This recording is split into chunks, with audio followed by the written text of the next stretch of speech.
Assalamualaikum warahmatullahi wabarakatuh. Saya Ulfiatus Saliha dari kelompok 5 Manajemen Pemasaran Syariah. Nah, di sini saya akan menjelaskan tentang pengertian pelanggan. Apa sih pengertian dari pelanggan itu? Pelanggan adalah orang atau perusahaan yang membeli, menerima, mengkonsumsi, atau menggunakan suatu produk atau jasa dan dapat memilih antara barang dan pemasok yang berbeda. Nah, tujuan utama dari semua perusahaan komersial adalah untuk menarik pelanggan atau klien dan membuat mereka membeli apa yang mereka jual. Nah, perusahaan juga mencoba untuk mendorong pelanggan untuk terus datang kembali dan terus membeli produk. Nah, itulah tujuan utama dari sebuah perusahaan, yaitu untuk menarik pelanggan atau klien. Nah, inti dari pemasaran adalah memiliki pemahaman yang baik tentang apa yang dibutuhkan dan dihargai oleh pelanggan itu sendiri. Nah, itu pengertian dari pelanggan. Selanjutnya itu pengertian nilai pelanggan. Nah, nilai pelanggan merupakan penilaian keseluruhan konsumen terhadap utilitas sebuah produk berdasarkan persepsinya terhadap apa yang diterima dan apa yang diberikan. Nah, nilai pelanggan ini adalah trade-off antara persepsi pelanggan dengan terhadap kualitas atau manfaat produk dan pengorbanan yang dilakukan lewat harga yang dibayarkan.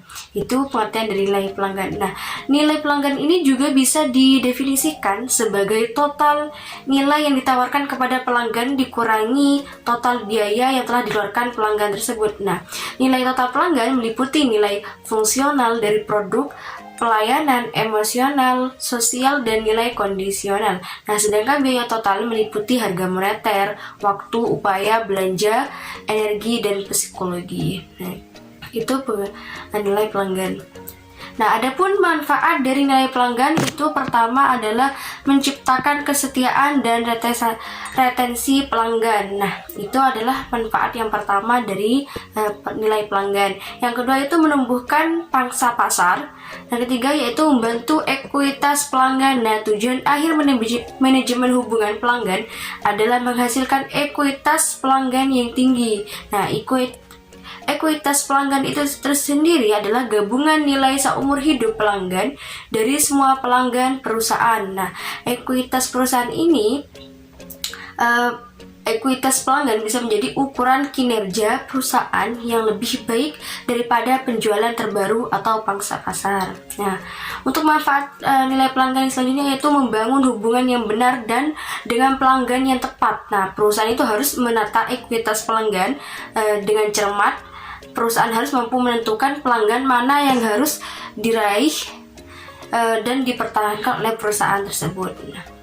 Nah, selain itu ada juga dimensi nilai pelanggan. Nah, dimensi nilai pelanggan yang pertama ada nilai produk. Nah, nilai produk itu adalah evaluasi mengenai seberapa besar keuntungan yang dapat dinikmati oleh pelanggan tersebut terhadap produk yang ditawarkan oleh produsen. Nah, perusahaan dapat memberikan keuntungan pada pelanggan melalui fitur, tingkat kendalaan, ketahanan, model, dan desain produk tersebut.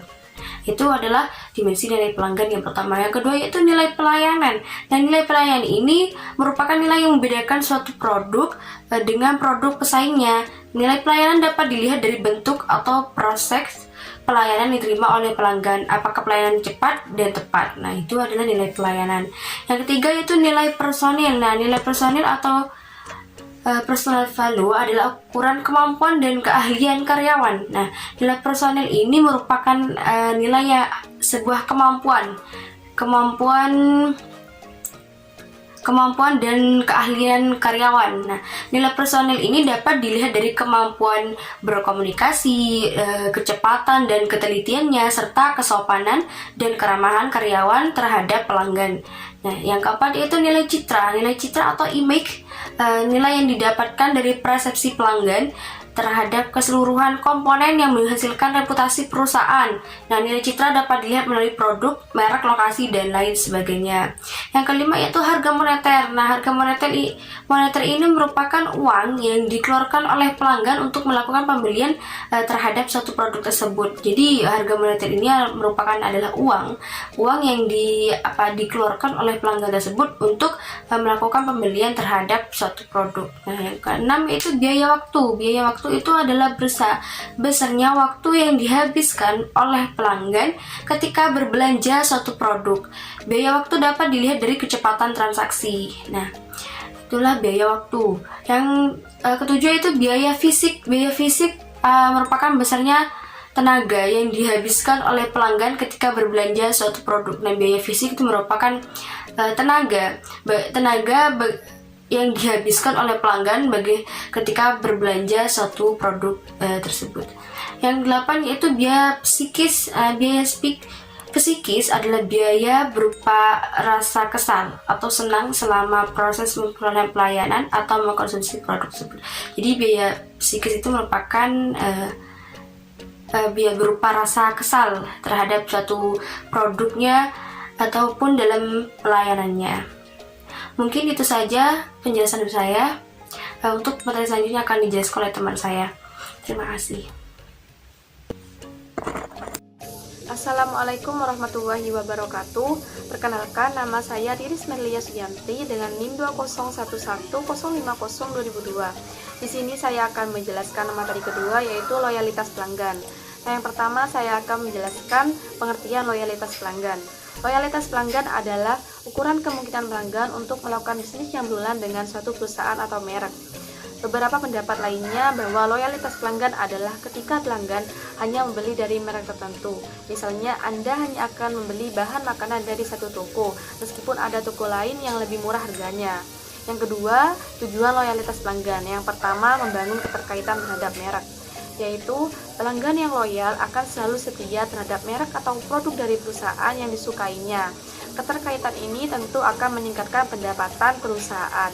Yang kedua, meningkatkan rekomendasi produk, yaitu seseorang yang memiliki loyalitas terhadap suatu produk akan merasakan manfaatnya. Maka dengan sukarela dia akan merekomendasikan produk yang dibeli tersebut kepada orang lain. Yang ketiga, mempertahankan eksistensi perusahaan, yaitu para konsumen yang pernah melakukan pembelian produk dari perusahaan diharapkan akan meningkat menjadi pelanggan. Dari status pelanggan ini nantinya akan semakin berkembang menjadi pelanggan loyalitas. Yang ketiga, macam-macam loyalitas pelanggan ada 3. Yang pertama, loyalitas kognitif, yang kedua, loyalitas sikap, dan yang ketiga, loyalitas niat. Yang pertama, loyalitas kognitif adalah pertimbangan yang dilakukan antara karakteristik fungsional produk dengan membandingkan manfaat serta harganya. Yang kedua, loyalitas sikap adalah loyalitas ini lebih banyak dipengaruhi oleh tingkat kesadaran konsumen atau selera konsumen. Dan yang ketiga, loyalitas niat adalah loyalitas ini dipengaruhi oleh komitmen atas suatu produk. Dan yang keempat, faktor yang mempengaruhi loyalitas pelanggan. Yang pertama, kepuasan atau satisfaction merupakan pengukuran antara harapan para pelanggan dengan kenyataan yang diterima dan yang dirasakan. Yang kedua, kepercayaan atau trust merupakan kemauan seorang untuk mempercayakan sebuah merek untuk melakukan atau menjalankan sebuah fungsinya. Dan yang ketiga, kemudahan, yaitu konsumen yang merasa nyaman dengan sebuah kualitas produk dan merek saat melakukan transaksi akan memberikan kemudahan. Dan yang keempat, pengalaman dengan perusahaan, yaitu ketika mendapatkan pelayanan yang baik, maka pelanggan tersebut akan mengulangi perilaku pembelian tersebut. Sekian dari saya lanjutkan kepada materi 3. Wassalamualaikum warahmatullahi wabarakatuh. Assalamualaikum warahmatullahi wabarakatuh.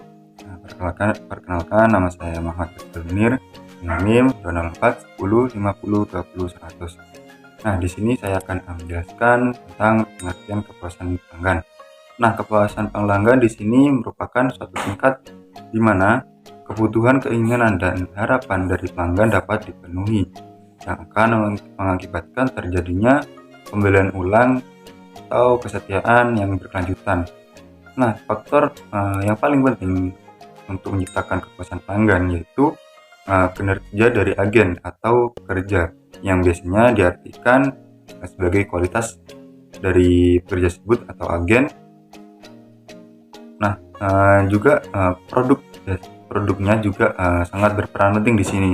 Nah, kualitas produk atau jasa yang tinggi sangat berperan dalam membentuk kepuasan pelanggan. Semakin tinggi kualitas produk atau jasa yang diberikan, maka kepuasan maka kepuasan yang dirasakan pelanggan pun semakin tinggi. Ketika kepuasan pelanggan semakin meningkat, sehingga dapat menghasilkan keuntungan bagi badan usaha tersebut. Sedangkan pelanggan yang puas akan pelayanan tersebut akan terus melakukan pembelian ulang pada badan usaha tersebut, dan ataupun sebaliknya, jika tanpa adanya kepuasan atau layanan yang buruk, maka dapat menyebabkan pelanggan itu beralih membeli kepada badan usaha yang lain atau kepada perusahaan lain. Tingkat kepuasan adalah fungsi dari perbedaan antara kinerja yang dirasakan dan kinerja yang diharapkan. Jadi pelanggan adalah dua alasan organisasi dari jenis bisnis yang sama dapat dinilai dari berbeda oleh pelanggan mereka. Dalam konteks kepuasan pelanggan secara umum, harapan atau keyakinan pelanggan yang apa yang akan diterima mereka dibentuk oleh pengalaman pembelian di masa lalu, ulasan dari teman dan kenalan, atau dari komitmen perusahaan. Untuk menciptakan kepuasan pelanggan, suatu perusahaan harus memenuhi kebutuhan konsumen yang dianggap paling penting, yang disebut the big factor, yang secara umum dibagi menjadi 3 kategori. Yang pertama yaitu faktor yang berhubungan dengan produk, yang kedua yaitu faktor yang berhubungan dengan pelayanan, yang ketiga yaitu faktor yang berhubungan dengan pembelian. Nah, yang pertama yaitu faktor yang berhubungan dengan produk. Nah, di sini ada beberapa faktor, yaitu dari kualitas produk. Nah, kualitas produk di sini merupakan mutu dari semua komponen-komponen yang membentuk produk, sehingga produk tersebut memiliki nilai tambah. Yang kedua yaitu hubungan antara nilai sampai pada harga. Nah, di sini hubungan tersebut yaitu hubungan antara harga dan nilai produk yang ditentukan oleh perbedaan antara nilai yang diterima pelanggan dengan harga yang dibayar oleh pelanggan terhadap suatu produk yang dihasilkan oleh badan usaha. Nah, yang selanjutnya yaitu yang ketiga, bentuk produk. Nah, bentuk produk di sini merupakan komponen-komponen fisik dari suatu produk yang menghasilkan suatu manfaat. Nah, yang selanjutnya yaitu nomor 4, keandalan. Nah, di sini keandalan merupakan kemampuan dari suatu perusahaan untuk menghasilkan produk sesuai dengan apa yang diinginkan oleh perusahaan. Nah, yang selanjutnya yaitu faktor yang berhubungan dengan pelayanan. Nah, di sini juga ada beberapa pembagian dalam faktor-faktor tersebut, yaitu yang pertama, jaminan. Di sini jaminan merupakan suatu jaminan yang ditawarkan oleh perusahaan untuk pembelian harga atau mengadakan perbaikan terhadap produk yang rusak setelah pembelian. Nah, yang selanjutnya yaitu respon dan cara pemecahan masalah. Nah, di sini respon dan cara pemecahan masalah merupakan sikap dari karyawan dalam menanggapi keluhan serta masalah yang dihadapi oleh pelanggan. Yang ketiga yaitu faktor yang berhubungan dengan pembelian. Nah, di sini juga ada pembagiannya. Yang pertama yaitu pengalaman karyawan. Pengalaman karyawan di sini merupakan semua hubungan antara pelanggan dengan karyawan CV, sarana media, advertising, khususnya dalam hal komunikasi yang berhubungan dengan pembelian. Nah, yang selanjutnya yaitu yang kedua, kemudahan dan kenyamanan. Nah, di sini kemudahan dan kenyamanan merupakan segala kemudahan dan kenyamanan yang diberikan oleh perusahaan terhadap produk yang dihasilkan. Nah, yang selanjutnya kita akan membahas kualitas layanan dalam Islam. Nah, kualitas layanan dalam Islam dalam pandangan Kolter, pelayanan adalah sesuatu yang tidak berwujud, yang merupakan tindakan atau untuk kerja yang ditawarkan oleh salah satu pihak ke pihak lain dan tidak menyebabkan perpindahan kepemilikan apapun. Sedangkan menurut pandangan Ciptono, kualitas jasa merupakan sesuatu yang dipersepsikan oleh pelanggan. Pelanggan akan menilai kualitas sebuah jasa yang dirasakan berdasarkan apa yang dideskripsikan dalam benak mereka. Pelanggan akan beralih ke penyedia jasa lain yang lebih mampu memahami kebutuhan spesifik pelanggan dan memberikan layanan yang lebih baik. Nah, menurut teori yang dikemukakan para ahli di atas tersebut, dapat ditarik kesimpulan bahwa kualitas pelayanan adalah persepsi pelanggan terhadap perasaan pelanggannya dan tingkat keunggulan dalam memuaskan keinginan pelanggan. Ada dua faktor utama yang mempengaruhi jasa kualitas layanan, yaitu yang pertama, layanan yang diharapkan dan layanan atau aplikasi yang dirasakan, kualitas layanan dan kualitas layanan yang diterima atau dirasakan. Kualitas layanan dianggap baik dan memuaskan jika pelayanan yang diterima atau yang dirasakan sesuai dengan apa yang diharapkan. Kualitas layanan dianggap diinginkan jika layanan yang diterima atau dirasakan melebihi kepuasan pelanggan. Ataupun sebaliknya, jika pelayanan yang diterima lebih rendah atau lebih buruk yang diharapkan, maka kualitas pelayanan tersebut dianggap kualitas buruk. Sekian dari penjelasan saya. Saya sampaikan, terima kasih. Assalamualaikum warahmatullahi wabarakatuh. Bismillahirrahmanirrahim. Materi yang selanjutnya ialah menumbuhkan hubungan pelanggan. Dalam setiap kegiatan bisnis atau usaha, pasti tidak lepas dengan yang namanya pelanggan. Dan untuk mencapai sebuah kesuksesan, pelaku bisnis harus bisa menumbuhkan hubungan baik dengan pelanggan. Cara untuk menumbuhkan hubungan pelanggan diantaranya, yang pertama ialah menarik pelanggan setia. Ada beberapa hal yang bisa dilakukan untuk menarik pelanggan setia. Di antaranya ialah menyediakan produk atau jasa yang sesuai dengan kebutuhan pelanggan. Selanjutnya bisa juga memberikan kesan atau pengalaman baik pada pelanggan saat pelanggan menghubungi perusahaan. Hal lain yang juga dapat dilakukan adalah membuat produk atau layanan yang dapat memuaskan pelanggan, serta yang paling penting yaitu menjalin komunikasi baik dengan pelanggan. Cara menumbuhkan hubungan pelanggan yang kedua ialah mengelola hubungan pelanggan. Salah satu upaya yang dilakukan dalam mengelola hubungan pelanggan adalah Customer Relationship Management atau sering disebut CRM. CRM adalah pendekatan pelayanan kepada pelanggan yang berfokus pada pembangunan jangka panjang dan hubungan pelanggan yang berkelanjutan sehingga dapat memberikan nilai tambah bagi pelanggan dan perusahaan. Cara menumbuhkan hubungan pelanggan yang ketiga ialah menjaga pelanggan, dan yang keempat ialah mempertahankan pelanggan. Selanjutnya, database pelanggan dan database pemasaran. Apa itu database pelanggan?